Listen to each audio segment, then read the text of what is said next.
Enfin, je pense que je vais vous présenter un peu l'école, les manières dont on y accède, un peu les débouchés, et après, je pense qu'il y aura plutôt une partie questions-réponses, j'imagine. Oui, Ouais, voilà. Ah oui, oui, ça va être important. ok. Donc Sciences Po Paris, c'est une grande école. Faut savoir que on dit Sciences Po Paris, mais en fait, il y a 7 campus en province. En dehors des IEP, c'est un petit peu différent. Aujourd'hui, je vais vraiment parler de Sciences Po. Donc Sciences Po Paris, campus de Paris, mais après 7 campus. Donc en dehors de Paris, on a par exemple Nancy, on a Menton, on a Le Havre, on a Reims, on a Poitiers notamment. Et en fait, c'est des campus qui sont délocalisés et qui sont précisés sur une région géographique. Par exemple, le campus de Menton, elle va vraiment être basée sur la Méditerranée, les rapports avec le Moyen-Orient par exemple. Reims, ça va être en rapport avec le monde anglo-saxon, etc. Et Paris, c'est un peu le campus central où on n'a pas de spécialisation géographique.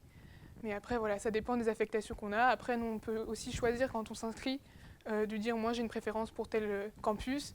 Et après, c'est à nous aussi d'argumenter pourquoi on veut aller sur tel campus. Mais sachez que c'est la même procédure pour aller au campus de Paris ou les différents campus de Paris qui sont en région. Donc en ce qui vous concerne, la manière dont on arrive à Sciences Po, elle va être un peu différente parce que pour les élèves de terminale cette année, vous avez encore le concours écrit et c'est la dernière année. Donc c'est-à-dire qu'à partir de 2021, il n'y aura plus de concours écrit pour entrer à Paris. Ce sera uniquement sur dossier et après sur l'oral.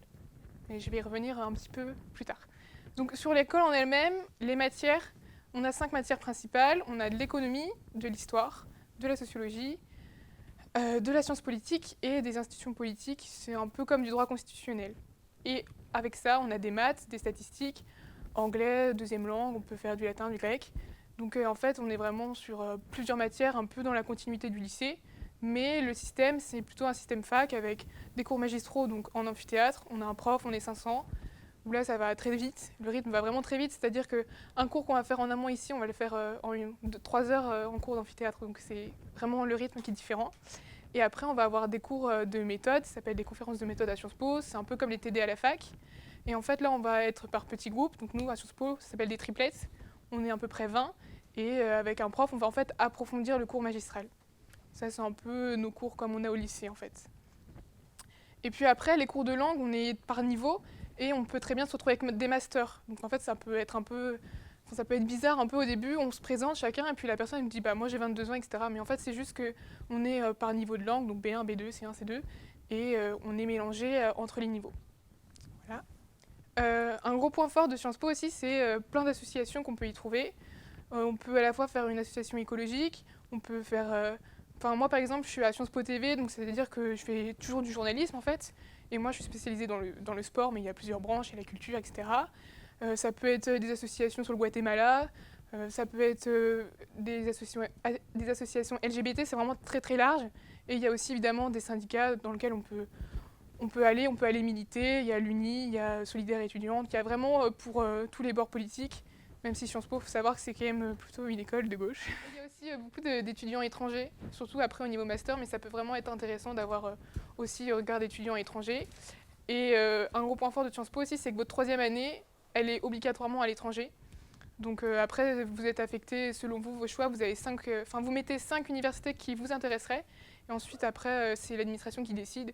Donc c'est pour ça que les premières années à Sciences Po, la première année et la deuxième année, elles sont super importantes. Parce que en fait, vos notes, etc., ça va aussi un peu décider de votre troisième année. Donc il faut vraiment un peu tout donner les premières années. Et puis après, au niveau master, normalement, on rentre. Il n'y a que l'école de journalisme qui est assez sélective. Mais sinon, les autres masters, on y rentre quand on est déjà au collège universitaire, en sachant que si vous ne rentrez pas en première année à Sciences Po, vous pouvez quand même rentrer en master à Sciences Po Paris. Par exemple, il y a un master qui est sur les affaires juridiques, il y a beaucoup de gens qui sortent de Assas en droit. Donc voilà, les portes ne sont pas totalement fermées. Si vous ne rentrez pas en première année, vous pouvez toujours rentrer en master après une licence. Donc comment on rentre à Sciences Po? Je pense que c'est surtout ce qui vous intéresse. Aujourd'hui, pour ceux qui sont en terminale, donc là vous avez normalement fait votre dossier en ligne, c'était jusqu'au 5 janvier. Donc là ce qui était super important, c'était la lettre de motivation, et je pense qu'elle le sera encore plus quand il n'y aura plus le concours écrit. Une fois qu'on a déposé notre dossier actuellement, soit on est invité aux épreuves écrites, soit on est dispensé des épreuves écrites, soit on est recalé directement et on passe pas les écrits. Donc moi personnellement j'avais été dissociée. Enfin, j'ai pas passé les écrits en fait, je suis passée directement par l'oral, donc je peux pas trop vous expliquer le fonctionnement des écrits. Je sais juste que c'est épreuve d'histoire. Il y a une autre épreuve à imposer, mais je sais plus c'est laquelle, et après vous devez choisir une troisième épreuve Ah oui, je crois que c'est l'épreuve de langue qui est obligatoire. Et après, vous devez choisir entre maths, éco ou philo, ouais, c'est ça. Donc voilà, après, bon, je ne l'ai pas trop préparé parce que j'ai préparé le concours commun en même temps, donc voilà, je ne peux pas trop vous dire. Et après, l'oral, je crois que c'est 25 minutes, une demi-heure à peu près, où là, on parle de nous, questions-réponses. C'est vraiment très très large. Chaque oral est différent, donc pareil, il faut pas mal se préparer. Moi, je sais que je l'avais préparé avec Monsieur Munch. S'il y en a qui l'ont en cours, n'hésitez pas à lui demander. Il prépare plutôt bien. Parce que... Oui. Et voilà, enfin, ça, c'est des questions d'actualité, c'est des questions personnelles, ça peut vraiment être très très large. Travailler surtout l'histoire de Sciences Po, moi, on m'a demandé pourquoi Bootme, pourquoi ça avait été mis en place, et c'est des questions qui tombent souvent. Souvent, on n'est pas interrogé sur ce à quoi on s'attend. Moi, je suis passée quasiment la veille des élections européennes. J'ai demandé le campus de Nancy, qui est basé sur franco-allemand, et la relation à l'Europe, et on m'a posé 0 question dessus. Donc, il faut vraiment voir assez large et bien relire sa lettre de motivation pour voir un peu quelles questions on pourrait nous poser, parce qu'on nous pose quand même forcément 1 ou 2 questions sur pourquoi Sciences Po, sur pourquoi on a parlé de ça dans notre lettre, etc. Donc faites lire votre lettre par un regard extérieur et demandez-lui un peu quelle question lui vient à l'esprit quand il a lit. Et donc à l'issue de cet oral, vous êtes admis ou pas, en sachant que après l'écrit, vous n'êtes pas forcément tous admissibles, donc il y en a qui après l'écrit ne vont pas à l'oral, etc. On peut être pris sur dossier et pas passer l'oral, et en même temps pas être pris à l'oral après, donc faut vraiment pas baisser les bras, et voilà. En sachant qu'on va de plus en plus en fait vers... Enfin, à terme, là, cette année, c'est la dernière année avec le concours écrit, mais il faut savoir que déjà, moi, dans ma promo, il y a les 3/4 des gens qui n'ont pas passé l'écrit. Donc, c'est pas parce que vous passez l'écrit que vous n'avez aucune chance d'être pris, mais il faut savoir que là, ils vont vraiment vers une évolution où finalement, ils s'attardent de plus en plus vers le dossier. Le dossier, donc ce que je disais, c'est que le plus important, c'est la lettre de motivation, surtout pour ceux qui sont là en seconde ou en première, qui passeront pas du tout les écrits. Je pense que ça va vraiment jouer là-dessus, parce qu'en soi, les notes, je pense qu'à peu près tous les candidats à Sciences Po ont des bonnes notes, donc je pense pas que c'est ça qui fera la différence.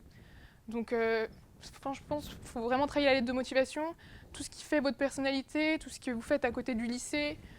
Ça peut être n'importe quoi, une association, du bénévolat. Après, c'est pas parce que vous n'êtes pas membre d'un parti politique ou que vous n'êtes pas à la Croix-Rouge que vous n'allez pas rentrer à Sciences Po, hein. Et moi, je sais qu'il y a beaucoup de gens qui me demandent, oui, est-ce que si je fais pas de bénévolat, ça va être pénalisant? Personnellement, je faisais pas de bénévolat, je suis passée sur dossier, donc pas trop s'inquiéter. Tu étais investi dans l'associatif quand même. Oui. Oui, mais bon, à côté de gens qui... Moi, j'ai parlé avec des gens qui avaient créé une association écologique, qui étaient à la Croix-Rouge, etc. Enfin, il y a plein de gens qui font des trucs extraordinaires, donc... alors moi, j'ai eu le droit à une petite photo en fin d'interview, en sachant que j'avais que le titre et la photo, et je ne savais absolument pas ce qui s'était passé. C'était un rapport entre le Mexique et l'Espagne. Donc j'ai parlé... j'ai un peu improvisé, quoi, mais pas du tout en lien avec l'actualité même, parce que je ne savais pas du tout ce qui s'était passé. Dites-le, franchement. Soyez honnête, parce qu'en vrai, ils aiment bien l'honnêteté intellectuelle, c'est comme ça qu'ils appellent ça. Donc si vous ne savez pas, dites je sais pas. Mais débrouillez-vous. Moi, je sais que j'avais parlé des guerres de décolonisation et que j'avais fait un parallèle entre l'Algérie et la France. Alors à chaque fois, ils vous disent vous êtes sûr et tout, dites oui. Enfin, montrez que vous êtes certain de vous et que vous n'êtes juste pas en train de vous faire déstabiliser. Donc j'ai absolument affirmé qu'il y avait forcément un parallèle, même si peut-être ça parlait pas du tout de ça, mais voilà. Sur le coup, faut vraiment être sûr de vous. Moi, en plus, j'ai eu un jury qui faisait semblant de s'endormir quand je parlais. Regardez-le en face, je pense que c'est la meilleure solution, parce que c'est vraiment tout était fait pour être déstabilisé, donc voilà. Oui, Mais